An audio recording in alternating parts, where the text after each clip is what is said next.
Pour ne rien manquer, abonnez-vous maintenant.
Non pas bemende pepe que les clients aient si cao nyame nyanka le pole suivi maman kwa me gavon mami mena ni karo mono lo ko gwari baron si be ni le se ola bo ma biolo e so ale ko chojo so ila gba mba jiwe o se nyumba e wa si gbe vale wo wudo ki olo fika me ila gba gbe si gbele ko mba ni ba dia ke mo me le gbo ya e o si gbo vo anpa onya ti telephone ka ba tore na ba ho ni na tutunu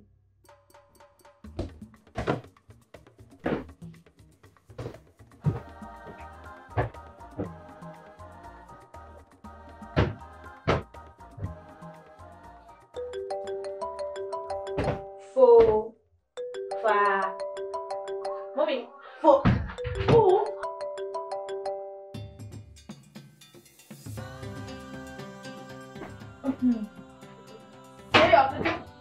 Etonya, tenye mbewa. Kwa menye bela e. Ndo machesi mjaka ka telefoni na ndo.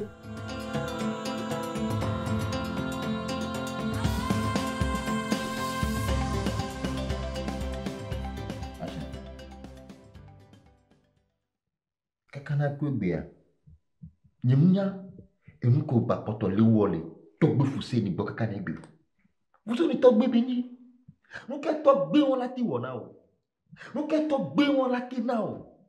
Leke iteko mle buta me vo ni po le po. Ko ba poto lewole togbe won bo. onya nya nyuire benari nya bezu nonoa ye kpoleji Unye dede ola. Mleji apo be chila. Mleji apo be jila. Mleji apo be gala. Mleji apo ba kwera. Mleji de pepe so. Son de pepe na. Son de pepe na. Son de pepe na. Mleji de pepe so bola sonye.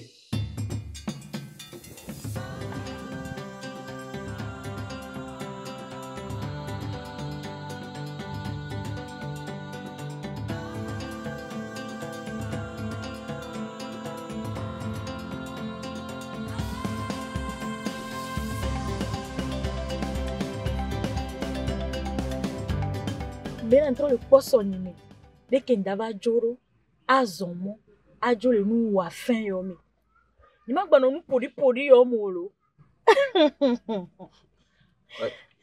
ya ga ba ga bo e ko mi anyorun yo le jin yo le ne mi do fun me ka e fun ba kan na ni e yere mako agbe kokoko fia agbe ro agbe kokoko high life mako lo me la belle lo mento lo me by night mako fia vore e yere mako fia mi o si gale aje nyorun yo to gbe mi o yo je na taka mi aje mo zo fifi la re pacho ndo ko kura lo no la ko no ku tutu egbo de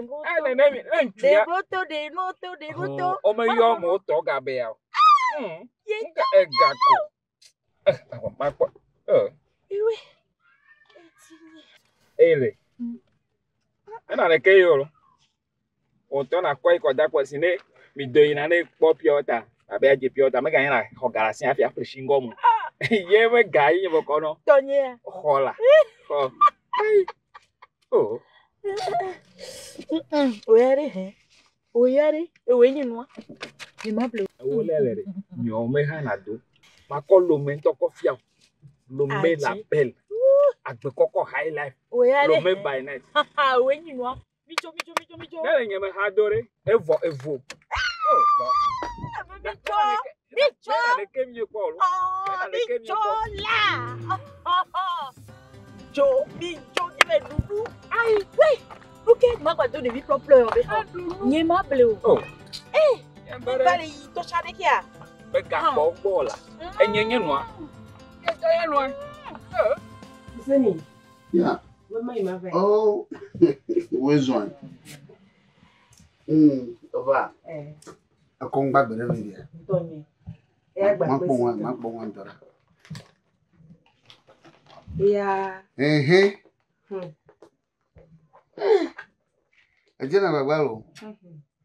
Aya nini? Yeah. Alfavi. Bafa alaka.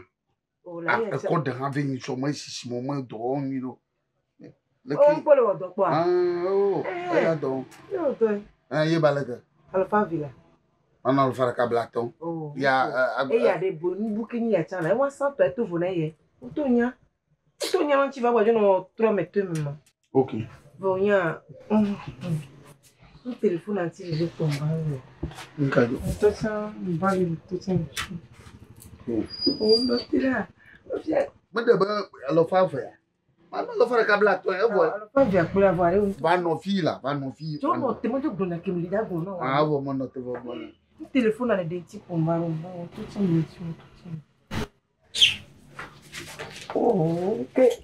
Oh, la Kenya. Jo no te na sina ke mi da gbona wa lo. Ngaka ko ya tia na indo ya.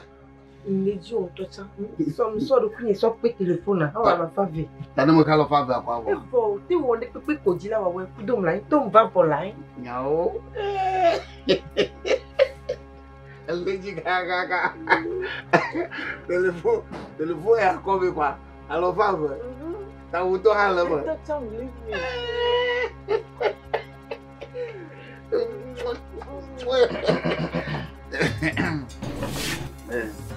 Da na mo ka fa no ha. Digan to mo da ga ru ja.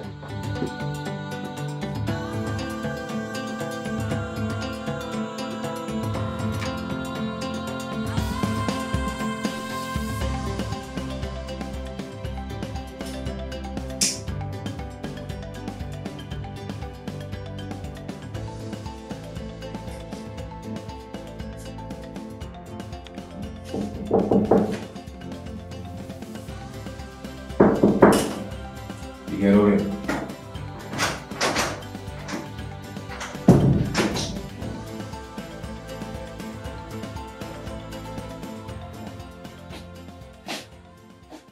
pues,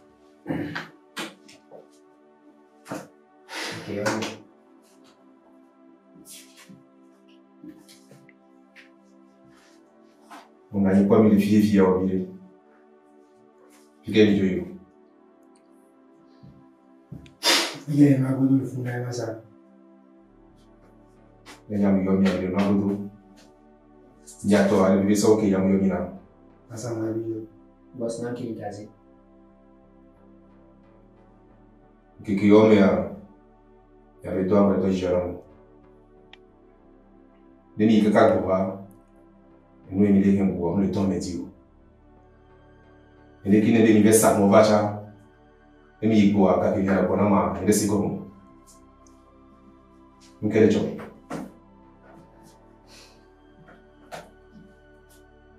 Nous quel job pour commencer. Boss. Inyabira bilwa funa mito. Wala kimile blo ni mabemenya bisini bigo.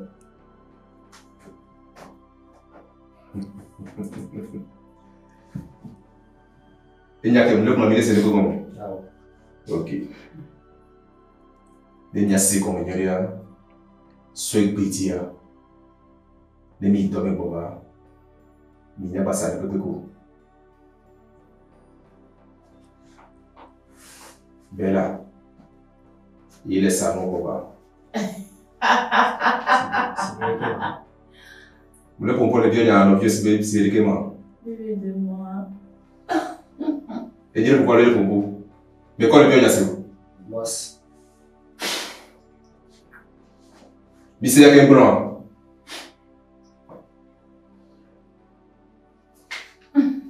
Proprio non io devo essere. Oh, c'est Guigui. Proprio non devo essere. Boss. Et donc, il m'a appelé chez moi. Allez, Emeka, Dave. Et il a un sac dans Fifi là. Alors, qu'est-ce qu'on est moi? Et il est là. Il est comme un livré. Un comité. Il va à Palika. Il a proposé. Ils sont libres, monsieur. Alors, monsieur. Monsieur, alors, monsieur. Hey, Emeka. Masa. Ne puoi venire a bame wale con. Ne o vale de que egbea. C'est toi. Ola da pena mi. Ne devle de que egbea. E tela da pena mi. Ne nya mu lo nya ni mu le. Tifia il est toi John la Johnny. Il est toi John la Johnny. C'est quoi de lui là? C'est quoi? Hey, il n'y a pas ça bien là. Il y a un souhait petit à de m'y tomber pour moi. Avec un sac. C'est moi.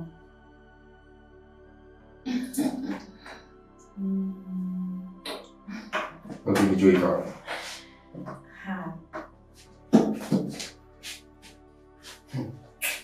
Je vais aller téléphone. Avec la bousille là. Regarde, nous sommes fiers, nous allons nous continuons.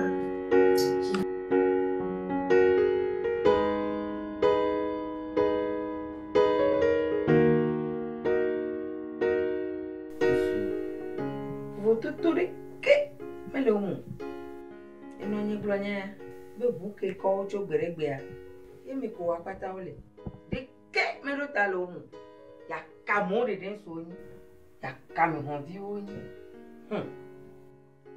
e po de aso be yin o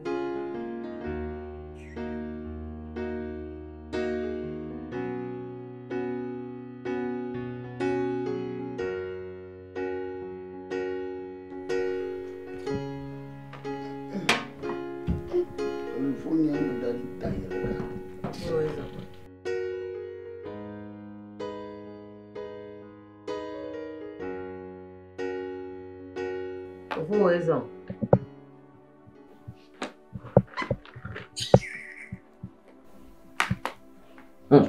Ente ponto. Abe mele sebe mele do raison na. Nka o mo ne ya. Nka ba mo ne ifia. Nka wa ba mo ne ifile. Oh. Nyao. Ezuna nema. Ekpo kaka mele do raison na wa. Ebonu pon. Wona no si bebe nu ke ko elele du amele ya so be nyemele se we a. Ike ko do wa me ko zo hotel. Gbolo ofe. Ahasi ofe. Nu gbegble de sia de ofe me ganye deal ofe o. Nyemenya nko kanto kom ye ma cho ne wa. E so be nyemele se we a.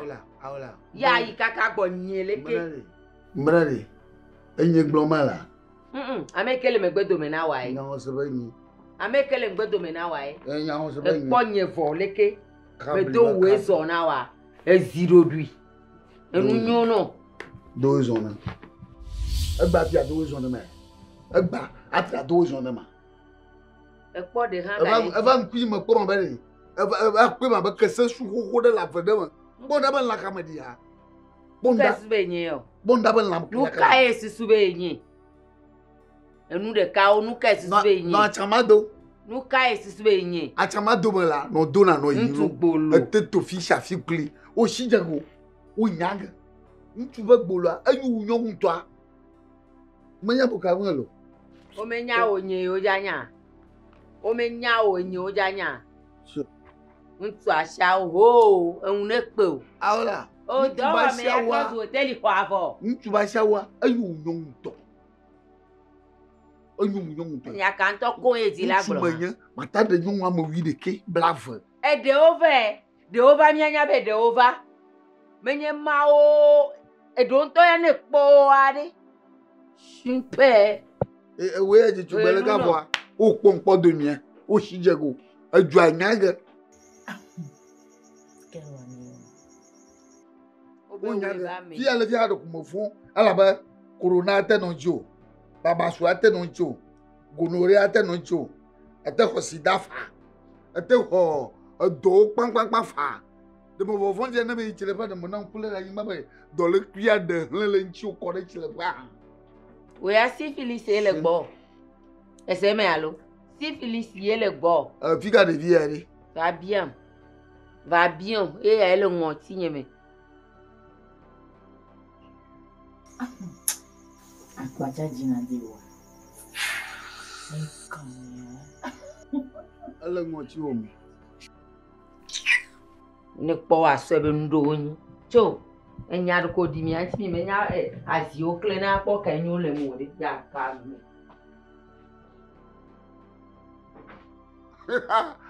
Boya kama towo fiava ya kama zuna. Ya kama toka tabo nyonfia. Mpachi leshi okuna kpaba bi glore pampu. Ai si o si jego la, o si jego nyanga, o nyon avo. O nyon.